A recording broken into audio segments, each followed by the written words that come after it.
Friends, welcome once again our YouTube channel doctor Bhushan biology. Final last कुछ lecture से हम genetics के बारे में देख रहे हैं। तो आज जेनेटिक्स के और एक टॉपिक के बारे में हम डिस्कस करेंगे। आज का टॉपिक है हमारा पॉलीजेनिक इनहेरिटेंस। अभी 2 मार्क्स का क्वेश्चन ये भी आता है, सीटी नीट में जनरली आपको पॉलीजेनिक इनहेरिटेंस पता है तो इसको ही क्वांटिटेटिव इनहेरिटेंस बोलते हैं।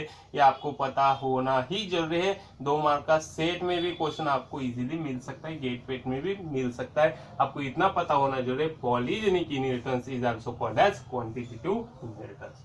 अभी पॉलीजेनिक जैसे कि हमने बोला है, ये हो गया पॉलीजेनिक, हमारा वर्ड है यहाँ पे। ओके, तो पॉलीजेनिक ये हमारा वर्ड है, तो इसको चलो हम ब्रेक करते हैं। Poly means many, genic means genes, और इनहेरिटेंस जो आपको पता है वेन, तो इसको कैसे डिफाइन कर सकते हैं? Many genes involve in inheritance. Okay, तो many genes are responsible for inheritance, तो ये कैसे लिख सकते हैं हम? When many genes are involve in inheritance is called as polygenic inheritance. Simply define कर सकते हैं पॉलीजेनिक इनहेरिटेंस को, हम सिंपली डिफाइन कर सकते हैं many genes are involve in inheritance is called as polygenic inheritance. Okay, अभी ये मेंडल से अलग कैसा है ये भी हम आपको यहाँ पे बताएंगे।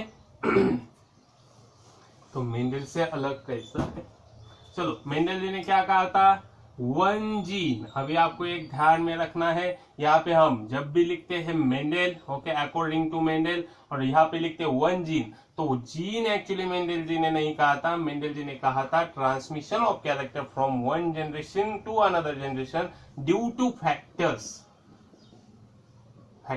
Okay, due to factor. तो मेंडल जी ने जीन के बारे में नहीं बोला था, एक फैक्टर के बारे में बोला था, उसको ही बाद में जीन बोला गया। ओके, तो यहाँ पे हम 1 जीन लिखते हैं तो वो 1 फैक्टर होता है as per Mendel, according to Mendel. आपको ये ध्यान में रखना है।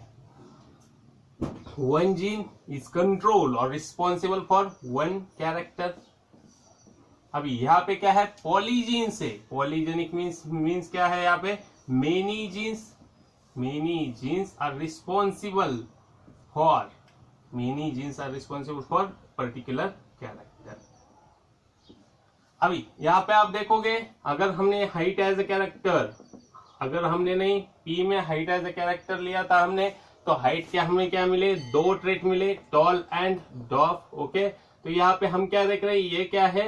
ये है कॉन्ट्रास्टिंग। ये क्या है? कॉन्ट्रास्टिंग कैरेक्टर है। कॉन्ट्रास्टिंग है, यहाँ पे आइदर और मिलता है, आइदर टॉल ही मिलेगा या डॉर्फ ही मिलेगा यहाँ पे। लेकिन क्या है? Polygenic inheritance. यहाँ पे अगर आप कैरेक्टर कंसीडर करते हो, ये पी प्लांट के हाइट के बारे में कैरेक्टर कंसीडर किया था, अगर हम यहाँ पे कैरेक्टर कंसीडर करते हैं तो यहाँ पे हमें ये टॉल एंड डॉर्फ जैसे है, तो वैसे ही सीरीज में यहाँ पे हमें एक्सप्रेशन मिलते हैं।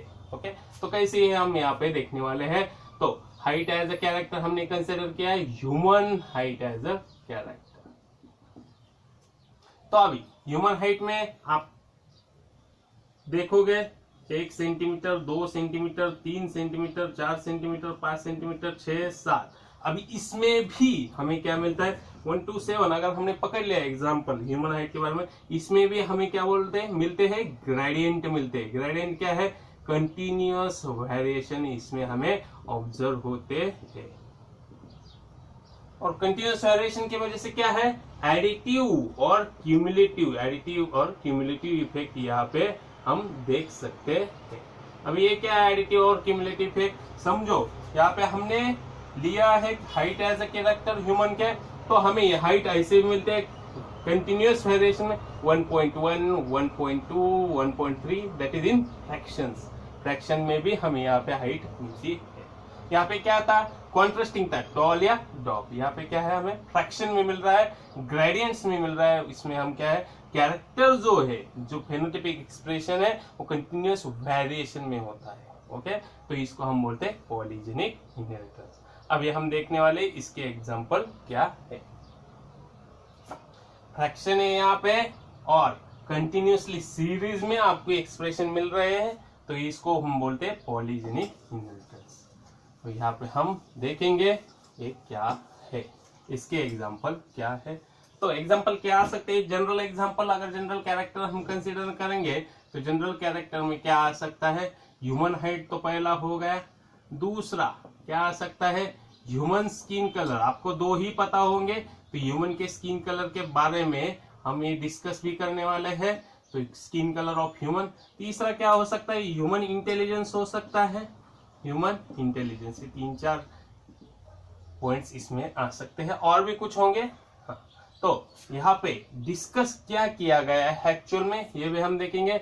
डिस्कस किया गया है wheat kernel colour as example, kernel colour. दूसरा क्या एग्जाम्पल है? Human skin colour, skin colour. अभी आपको ये ध्यान में रखना है, पॉलीजेनिक मेनी जीन्स बोलते हैं, तो मोर देन वन ऐसा हम इसको बोल सकते हैं, मोर देन वन। ओके, तो यहाँ पे मोर देन वन मीन्स यहाँ पे 2 जीन्स आर इन्वॉल्व है, 2 genes are involve here. Okay, 2 genes है यहाँ पे व्हीट कर्नल कलर में, और तीसरा ह्यूमन स्किन कलर में 3 जीन्स इन्वॉल्व। तो आपको क्वेश्चन ये भी आ सकता है, what is example of polygenic inheritance? इसमें से कुछ भी होगा तो आप लिख सकते हो। स्पेसिफिकली अगर 2 जीन्स इन्वॉल्व है तो कौन सा एग्जांपल आएगा? व्हीट कर्नल कलर, और ह्यूमन स्किन कलर में 3 जीन इन्वॉल्व है। तो क्वेश्चन कैसे पूछा जा सकता है? ह्यूमन स्किन कलर में responsible means human skin colour के लिए कितने जीन रिस्पॉन्सिबल है? तो 3 जीन रिस्पॉन्सिबल है। व्हीट कर्नल कलर के लिए कितने जीन रिस्पॉन्सिबल है? तो 2 जीन रिस्पॉन्सिबल है। ये आपको पता ही होने जरूरी है। आप अच्छे से एग्जाम्पल ध्यान में रखो, ये एग्जाम्पल है पॉलीजेनिक इनहेरिटेंस के।